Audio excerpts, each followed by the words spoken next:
السلام علیکم۔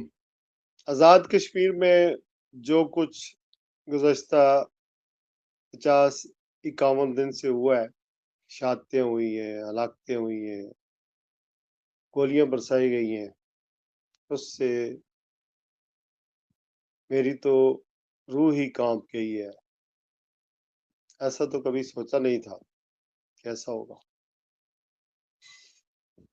مزید تفصیلات یا اس پر کوئی بات کرنے سے پہلے مجھے کہنے دیں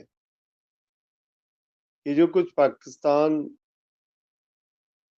کی حکومت نے آزاد کشمیر کے لوگوں کے ساتھ کیا ہے، یہ میری اپنی سوچ ہے۔ مجھے ایسے لگتا ہے، شاید میں غلط ہوں، کہ یہ پاکستان، ریاست پاکستان اور پاکستان کے لوگوں کے خلاف ایک سازش لگتی ہے مجھے۔ آپ دیکھیں کہ ساری زندگی ہم نے جو کشمیری ہیں، پاکستان نے ان کے ایک ہی سبق پڑھایا ہے: پاکستان کی مسلح افواج زندہ باد، پاکستان پائندہ باد، پاک سرزمین شاد باد۔ اور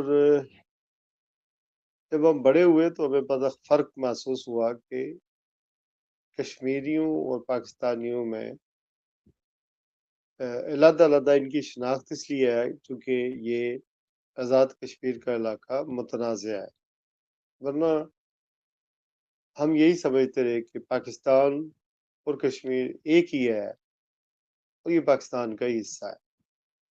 چونکہ پاکستان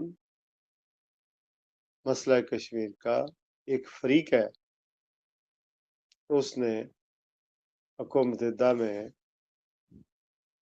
اس کا مینڈیٹ ہے کہ کشمیریوں کی لک آفٹر کرے۔ تو میں ایک تو جو شہادتیں ہوئی ہے وہ ہمارے سیکیورٹی فورسز کے لوگ ہیں جنہیں حکم دیا گیا کہ ایسا کریں، حالانکہ اسے اوائڈ کیا جا سکتا تھا، اور سچویشن کو پتہ تھا سب کو کہ یہ کون لوگ ہیں، کہ کوئی سیاستدان نہیں تھے، یہ کوئی ظاہر ہے لیبل لگا دیا گیا ہے کہ یہ کالا دم تنظیم تھی، لیکن 5 جون تک تو یہ نہیں تھی۔ اور پچھلے 3-4 سالوں سے مذاکرات بھی ہوتے رہے، وفاقی حکومت بھی نے بھی ان کے ساتھ مذاکرات کیے، مطالبات مانے بھی۔ تو عام بچے تھے اور پوری آزاد کشمیر سے بچے آئے، لوگ احتجاج کرتے ہیں، پتھر مارتے ہیں، کبھی ٹائر جلا دیتے ہیں، کبھی نعرے الٹے سیدھے لگاتے ہیں، لیکن ریاست یا پولیس ان پر گولیاں نہیں چلاتی، اور اگر کوئی لا اینڈ آرڈر کی سچویشن پیدا ہوتی بھی ہے تو ان کو گرفتار کیا جاتا ہے، مارا نہیں جاتا۔ راولا کوٹ میں جو شہادتیں ہوئی ہے، مجھے نہیں پتا کتنے ہیں، 20 بتائے جا رہے ہیں، لیکن ابھی انٹرنیٹ بند ہو گیا ہے، پورے آزاد کشمیر میں موبائل سروس بند ہو گیا ہے، اور یہ 5 اگست تک ایسے ہی رہے گا۔ میرپور میں کچھ لوگوں نے راولا کوٹ میں جو کچھ ہوا اس کے رد عمل میں کوئی 30-35 لوگوں نے ریلی نکالی یا مارچ کیا یا احتجاج کیا، تو وہاں پر انہیں گولیاں ماری گئیں، اور وہ کچھ لاشیں وہاں پر ہم نے دیکھی سوشل میڈیا پر۔ کہا جاتا ہے کہ مسجد بلال ہے کوئی، اس کے بارے میں بھی بتایا جاتا ہے کہ وہاں پر بھی کوئی فائرنگ ہوئی ہے، نمازی شہید زخمی ہوئے ہیں، یہ شہید ہوئے۔ اور پورے آزاد کشمیر میں ایک الیکشن ہوا ہے اور لوگ جیتنے والے خوشیاں منا رہے ہیں، اور پاکستان کے وفاقی وزیر طرح طرح کے الزامات لگا رہے ہیں، میڈیا خبریں نہیں دے رہا ہے تو اگینسٹ دے رہا ہے جو کچھ ہوا ہے۔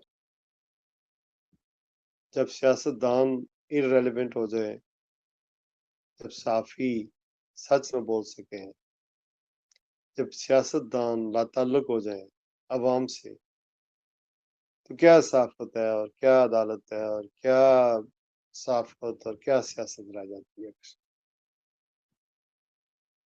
سیاست دان وہ ہوتے ہیں جو بیچ کا راستہ نکالتے ہیں، مفاہمت کی بات کرتے ہیں۔ ہمارے آزاد کشمیر کے لیڈروں پر تو افسوس ہوا ہے، یہ صد حیف ہے یہ جو کچھ ہوا ہے۔ میں انہی پروگراموں کے ذریعے، میرے پروگرام ٹی وی پر ہوں یا میں نے جب سے ویلاگ کرنا شروع کیا ہے، میں نے کوشش کی ہے کہ سچائی پر بات کی جائے، سچ بولا جائے، اشتعال نہ دیا جائے۔ آپ مجھے پسند کریں یا نہ کریں، لائک کریں یا نہ لائک کریں، میری واہ کریں، واللہ میرا یہ کوئی مقصد نہیں تھا۔ میں جرنلسٹ ہوں، ڈیمانڈ ہے اس وقت کہ لوگوں کو جب نیشنل میڈیا اگر خبریں دے تو پھر میرے جیسے ویلاگرز کو یا یوٹیوبرز کو یا فیس بک پر یا ٹک ٹاک پر لوگ نہیں دیکھتے ہیں، کیا ضرورت پڑے گی؟ تو معلومات پہنچانے کا ایک ذریعہ ہے۔ اب مثلا کوٹ میں یہ جو دھرنے والے تھے وہ دریک سے اٹھ کر شہر کی طرف جا رہے تھے، اپنا ہی شہر تھا، اپنا ہی علاقہ تھا، شہر میں چلے جاتے تو کیا ہوتا؟ وہاں کیا تھا، کس پر قبضہ کرنا تھا؟ انہوں نے تو اب مظفرآباد کا اعلان کیا تھا، عورتوں اور بچوں کو بھی چھوڑ دیا تھا کہ آپ اپنے گھروں میں چلے جائیں۔ اور ہم نے یہ مناظر دیکھے، ان کی ہر گفتگو سنی ہے۔ مخصوص حالات ہو گئے ہیں جب آپ کو اس طرح کے معاملات ہوں، اور وہ ان ماؤں کے لال جو معمولی سی نوکری کرتے ہیں، پولیس والے ہوں یا رینجر والے ہوں، معمولی سی تنخواہ کے اوپر وہ آرڈر لیتے ہیں، وہ آرڈر کو مانتے ہیں، اور وہ بھی اگر زخمی ہوتے ہیں یا وہ گولیاں چلاتے ہیں تو ان ماؤں کے لیے کیا ہوگا؟ کوئی ماں چاہتی ہے کہ یہ میرے گھر میں میرے بیٹے کا جنازہ آئے یا لاشا آئے؟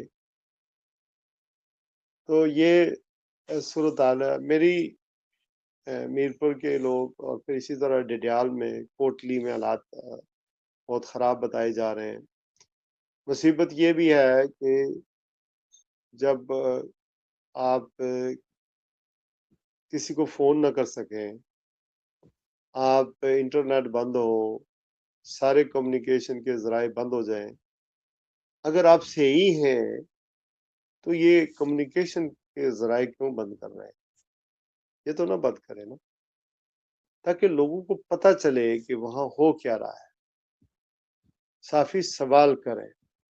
ایک الیکشن ہوا، اس الیکشن کو الیکشن کہنا آزاد کشمیر میں، یہ الیکشن تھا، اس کا ٹرن اپ دیکھے کتنا تھا، اور میڈیا پر خبریں چل رہی ہیں بڑا کامیاب تھا جی، 63% ٹرن آؤٹ۔ کیسے 63%؟ لاکھوں کے حساب سے ووٹ رجسٹر ہیں، کسی کی 10,000 نکل رہی ہے، کسی 5,000 نکل رہی ہے، اور وہ بھی ہم نے تھیلے بھی دیکھے کہ بھرے ہوئے لائے جا رہے ہیں، اور اس کی پھر تشہیر کرنا، اور پھر باقی صاحب کو الیکشن سے آؤٹ کر دینا، اور پھر 2 پارٹیوں کے میدان میں رکھنا، اور پھر بندر باٹ کر کے تو الیکشن ہو گیا جی۔ الیکشن کے لیے تو مہم چلانی پڑتی ہے، لوگ اپنے منشور دیتے ہیں۔ میاں نواز شریف صاحب میرپور جاتے ہیں، مظفرآباد جاتے ہیں، اور جو لوگ وہاں پر احتجاج کر رہے ہیں، مر رہے ہیں، بھوکے پیاسے ہیں، ان کے لیے 2 لفظ بول دیتے۔ بلا نے تو چلو ٹروتھ اینڈ ریکنسیلیشن کی بات کی،